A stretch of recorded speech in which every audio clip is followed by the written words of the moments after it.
Suffolk Pod Show is produced and managed by podtalk.co.uk. Episode 6, talking to Pete Rowe, Artistic Director of the new Wolsey Theatre in Ipswich.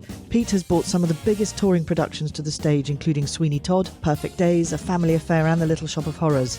He joins us today to talk about the up-and-coming production of What a Carve Up, with a stellar cast including Stephen Fry, Griff Rhys Jones, Sir Derek Jacobi and Sharon D. Clarke. We're delighted to have him with us on the Suffolk Pod Show. Welcome, Pete Rowe. Hi, Susanna. Nice to be here. Well, thank you very much for sparing some time to be with us. We're very excited to hear about the new production of What a Carve Up and look forward to hearing lots about that later on. But, Pete, I've spent the last few days reading through your bio. It's so impressive. You've directed so many and produced so many productions. Can we talk to you about you to start off with? Sure. It's a question of how far back you want to go, really. As far as you like. I got involved in theatre, first of all, like many people do, through a youth theatre. So I was a member of a youth theatre back in Surrey, where I was born and brought up. Mm-hmm. And it was a kind of semi-professional youth theatre. It toured schools that did an Easter production every year, which rehearsed for 2 or 3 weeks at the theatre and then toured to schools and colleges. So it felt like a semi-pro organisation even then. Mm. And then I continued to do some acting at university and then started directing. Mm-hmm. And I didn't really know whether I could direct, but I knew for sure that I could direct better than I could act. So I decided to try and pursue directing. I directed a couple of shows at university. And then when I left university, I just tried to get any job of any sort in theatre anywhere in the country. Mm-hmm. And I ended up as an assistant stage manager for the Almost Free Theatre, it was called. It wasn't called that because you could pay anything you like to get in. It was a lunchtime theatre doing new work, and people kind of came in off the street to see what was going on that lunchtime. Mm. And then I spent about another couple of years as stage manager and eventually got an award in a regional theatre trainee director scheme, which was sponsored at that time by Thames TV. Right. And funnily enough, I went back to the theatre, the Thorndike Theatre in Leatherhead, which is where I'd been in the youth theatre some years before. And then I went through a series of artistic director jobs, starting at the Solent People's Theatre, which was a community touring theatre in Southampton. Mm-hmm. And then the London Bubble, which toured at that time in a big top tent around outer London boroughs, doing a kind of cabaret and circus style of show, working with acting musicians a lot, which has been a lot of what I've done throughout my career since then, really. Mm. Then I went up to the Northwest. I became the artistic director of the Chester Gateway Theatre, another regional theatre, and then to Liverpool, where I was artistic director of the Everyman Theatre, one of my all-time favourite theatres. Right. And my partner Sarah was working at Theatre Clwyd at the time, and then the new Wolsey job came up, and the new Wolsey back then, we're talking about the turn of the millennium, 2000, had been through a very bad patch. It had been closed for about a year and a half, and they were in mothballs really, and advertising for something called, I think, an artistic producer. And Sarah and I looked at this post and thought, they need more than one person to do this job. They need at least 1.5 people. So we applied jointly, Sarah as full-time chief executive and me as artistic director part-time. Mm-hmm. And they took that on. So they took us on to revive the theatre and rebuild it from that year. From 2000, summer of 2000, we came down, and February 2001 was the first show that we did in Ipswich. And my career since then has been mostly being artistic director of the new Wolsey, but I also write quite a bit and do occasional freelance directing jobs too. So I've been able to happily mix being a member of a company in a building and doing freelance work as well. And I'm assuming that your job quickly went from part-time to full-time as an artistic director. Well, it's always full-time, isn't it, really? And particularly when Sarah's my partner, so we just spend all our time at home talking about the theatre anyway. So we're never really off. But it means that when I do get a freelance job or a writing commission, I can kind of do that with a clear conscience because I'm usually giving more than half of my time to the Wolsey through the year anyway. Talking about all your productions and everything that you've directed, can you pick out a couple of your favourites? That's really difficult. I mean, I think I've got a special fondness for Sweeny Todd because it was the very first production we did at the Wolsey. I directed it a couple of times before in the Northwest. So it was a show that I was really familiar with and really loved. And it was great to reopen the theatre and give the audience who were coming back curious to see what this new lot were about.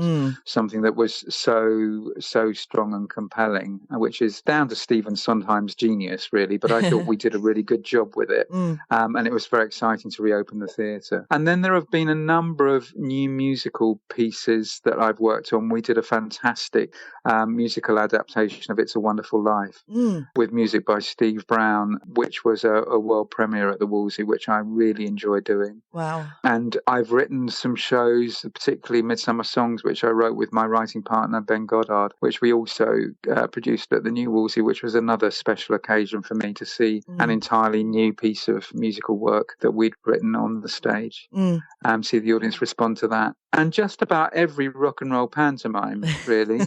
I mean, it's still a really big thrill for me to see an audience coming out of the show chatting and buzzing and up and excited. That's really what we're in the game for. I mean, you must have worked with some amazing actors as well and throughout all of these productions. Yeah, I mean, I think of the company often as the star of the show. So most of the work that I've done has been with an ensemble, and that collaborative ensemble way of working, which I think act musicians are particularly suited to. So quite often the first thing that happens in a rehearsal period is that people get together to play music and play and sing, and that bonds a company really quickly. And it's a fairly egalitarian process. People bring different skills to the table. You know, some are better players, some are better singers, some are better actors. But generally, everybody contributes equally, and everybody is treated equally within that rehearsal room and through the production process. So, and that's the way I like most to work. So I haven't worked with masses of major stars. I've worked with some, significant people along the way, but more often it's the company, it's the ensemble that I really feel wedded to. You're listening to Susanna Hornby talking to Peter Rowe, Artistic Director at the New Wolsey Theatre, here on the Suffolk Pod Show. And continuing on from their success, obviously you've won many, many awards at the New Wolsey Theatre. Yes, I mean, we're lucky to have a very, very loyal audience who've supported us through the 20 years almost that me and Sarah have been here. And the Christmas show is a particular favourite. We've been very pleased to win awards for being the most welcoming theatre, and our customer service, the care that the front of house team take with the people who come to the theatre as well. And there have been initiatives. We're part of a major initiative called Ramps on the Moon, which is about providing accessible performances with access woven into the structure of the piece, and employing many disabled actors and technicians and people working front of house too. That's been a major initiative of ours as well. So on lots of fronts, yes, we've been lucky enough to have a lot of success. We've got to talk about this year, haven't we, and how difficult and how tough it's been, possibly the most toughest year in all of theatre ever, I suspect. But I know that you and your team have been really busy. Yes, I mean, you're right. Of course, it's been incredibly tough. And, there are sort of, you wonder what the point is of being a theatre if you can't open your doors and invite people in to see work. But I'm happy to say that we are, after a period of being mothballed, we are coming back to life. The first activity has been our creative communities team have just started doing workshops for young people. One of the slight advantages they have at the moment is that they can do those workshops on stage, which makes it easier to have a small group of socially distanced people and do acting and technical workshops for them. I think it's really important for young people and their state of mental health to start running those kind of activities again. So that's been the first thing, and that program will continue. We're going to start up our youth theatre and young company again through the autumn. And we've just joined a new partnership with the Lawrence Batley Theatre in Huddersfield and the Barn in Cirencester to do a version of the Jonathan Coe novel, What a Carve Up, which is being adapted for an online performance. So it's still live. You buy a ticket for a very specific performance, but it's kind of like, I suppose, an animated radio play. So this adaptation of the novel is being played by a number of very high-profile actors. And will be edited together with some animation and video work over the top. Amazing! So it will be a blend of voice work and animation. And how on earth did you get that started? Do you work? Is this a new partnership with the Barn and the Lawrence Bailey? Yeah, it is. It's I've been to both theatres. The Barn approached me about 6 months ago before lockdown happened. They were looking to find collaborators, and we've done a lot of co-production throughout our time at the Wolsey. We're very keen to work with other people and always have. And I'm always looking for new partnerships, and I think they're a very kind of progressive outfit. And I suppose the Barn have been at the forefront of trying to find ways of disseminating their work digitally and through live streaming and online as well as live. So I felt I had something to learn from them. And the Lawrence Batley in Huddersfield is another theatre who have had great success with this online offer with an adaptation of Nigel Slater's Toast, which was their first attempt in this field. So they have a lot of experience too. So it's been great to join these two youngish organisations in terms of their leadership and explore a new way of offering people work. And so far, it's been a very interesting collaboration. And I'm hoping that we will continue to work together, maybe with other partners joining, and we'll be able to create live work between the three of us and tour it to each other when we're allowed to. That it'll become the springboard for a continuing consortium of producing theatres. It's incredibly innovative, and like you said, when you look forward, this will be over at some point, but you guys will be really set up with each other, and we've found that too, that building relationships in this time has been so important. Yeah, and I think one of the slight advantages is it does force you to think out of the box. And I think, as the pandemic finishes, I think there are going to be people will feel differently about coming back into an auditorium. It may be that some members of a party and a group are happy to do that and others aren't. So there's the possibility of staging a live performance with an online offer of that same performance to people who stay at home, but that they can feel like they're part of the same event. What we've kind of said is that whatever we do in terms of our live streaming and online work has to have a sense of live, that it's being a live performance that makes it unique to theatre. So even if you're watching a screen, you're aware that event is only taking place this one time, rather than being out there in the ether forever. Can we actually touch on the story of What a Carve Up? Can you tell us a little bit more about the play? Yes, so it's a Jonathan Coe novel about the 80s, about this family, the Winshaws, who are very kind of privileged and entitled and have fingers in every pie, in politics, in industry, in journalism. They've kind of got the running of the country and the profiting from the country sewn up. And it's a revenge murder mystery, really. So there is an evening in which this family gathers together, and many of them end up dead in a Cluedo kind of way. Oh, superb! So the investigation is to try and work out how they died and who was responsible for it. And there's a chief suspect who's a writer who's failing after some early success, who's been given the commission to write the story of this family. Right. And as he investigates, he finds out that his family and the people that he knows and loves have all been in some way done down by the activities of the Winshaws. So he has a massive motive for revenge. So he's the chief suspect, but it isn't absolutely clear that he's done it. Okay. Now, who is that person who's playing that part? Now you're asking me. Oh, sorry. Okay, we don't need to ask you then in that case. That bit of casting has been so fluid that I'm not sure that it's even in the bag yet. Right. Fair enough. Fair enough indeed. How on earth do you get those actors together? I'm assuming you film them separately or work with them separately. Yes. So there's a central interview which has been filmed or is being filmed, which is the kind of backbone of the piece. And all of the other contributions are recorded vocally. So, yes, they've all been doing it. Sharon D. Clarke, who I know very well, have worked with over many years, is currently in Spain. So she's been recording from there. We had Griff Rhys Jones into the theatre to record his segments about a week ago.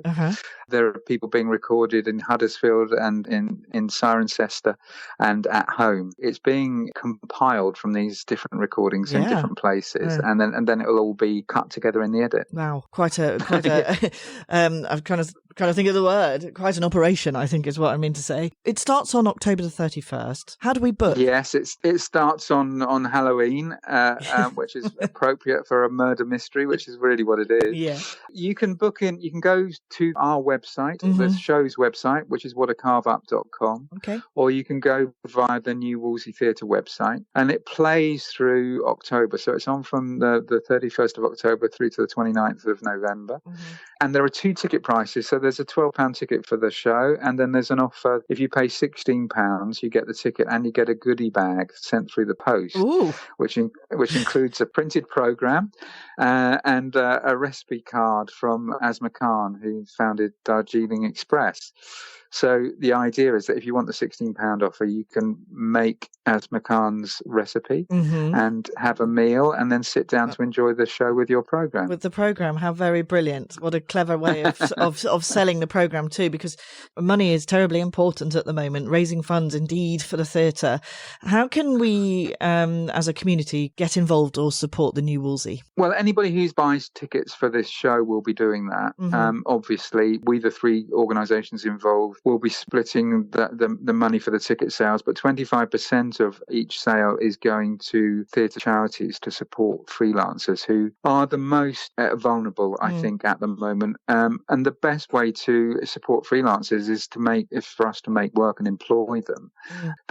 You will see if you visit the new Wolsey website that there are ways to contribute to. We've been very touched by the number of people who, instead of requiring refunds for shows that they booked that aren't now happening, and converted instead to donations or suspended to the next time they're able to buy a ticket.